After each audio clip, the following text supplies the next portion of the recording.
औरत मर्द की पसली से बनी है और जिस मर्द की पसली से वो बनी है उसका निकाह उसी मर्द से होगा। आज मुस्लिम सोसाइटी में ये बात इतनी मशहूर हो चुकी है कि लोग इसे पत्थर की लकीर मानते हैं। इस गलत फहमी की वजह से 3 बड़े नुकसान हो रहे हैं। लोगों के दिमाग में कंफ्यूजन है, औरतों को मर्द की जागीर या कमतर समझा जाता है और सबसे बड़ी बात, इस्लाम पर गलत इल्जाम लगता है। लेकिन आज इस वीडियो में हम 100% रियलिटी चेक करेंगे।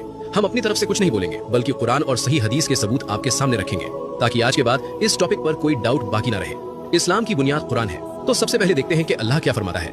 सूरह अन-निसा आयत नंबर 1 में अल्लाह ने इंसान की पैदाइश का उसूल बताया है। अल्लाह ने तुम सबको एक ही जान नफ्स से वाहिदा से पैदा किया और उसी से उसका जोड़ा बनाया। यहाँ बातें बिल्कुल शीशे की तरह साफ है। कुरान ने कहीं भी किसी भी आयत में पसली यानी रिब का लफ्ज इस्तेमाल नहीं किया। अल्लाह साफ कह रहा है कि मर्द और औरत दोनों की अस्ल एक ही है। इस्लाम में पैदाइश के एतबार से कोई भी ऊंचा या नीचा नहीं है। ये वो बुनियाद है जिसे समझना सबसे जरूरी है। यहाँ एक बहुत बारीक नुक्ता समझिए। हदीस अक्सर बात समझाने के लिए मिसाल यानी मेटाफर का इस्तेमाल करती है। उसे लफ्ज ब लफ्ज लिटरली नहीं लिया जाता। जैसे एक मशहूर हदीस है, दुनिया मोमिन के लिए कैद खाना यानी प्रिजन है। अब जरा सोचिए, क्या ये दुनिया वाकई ईंट पत्थर और लोहे की सलाखों वाली जेल है? नहीं। या कुरान कहता है दिल अंधा होता है, क्या दिल के पास वाकई आंखें होती हैं जो अंधी हो गई? नहीं। ये सब सिर्फ मिसालें हैं बात की गहराई समझाने के लिए। बिल्कुल उसी तरह पसली का जिक्र भी एक मिसाल है। ये कोई बायोलॉजी का रूल नहीं है। अब आप कहेंगे लेकिन हदीस में तो पसली का जिक्र है। जी हाँ, सही बुखारी और सही मुस्लिम में हदीस है कि नबी हजरत मोहम्मद सल्लल्लाहु अलैहि वसल्लम ने फरमाया, औरत को पसली से पैदा किया गया है। यहीं पर लोग गलती करते हैं। हदीस अक्सर बात समझाने के लिए मिसाल यानी मेटाफर का इस्तेमाल करती है। पसली को मिसाल क्यों बनाया गया?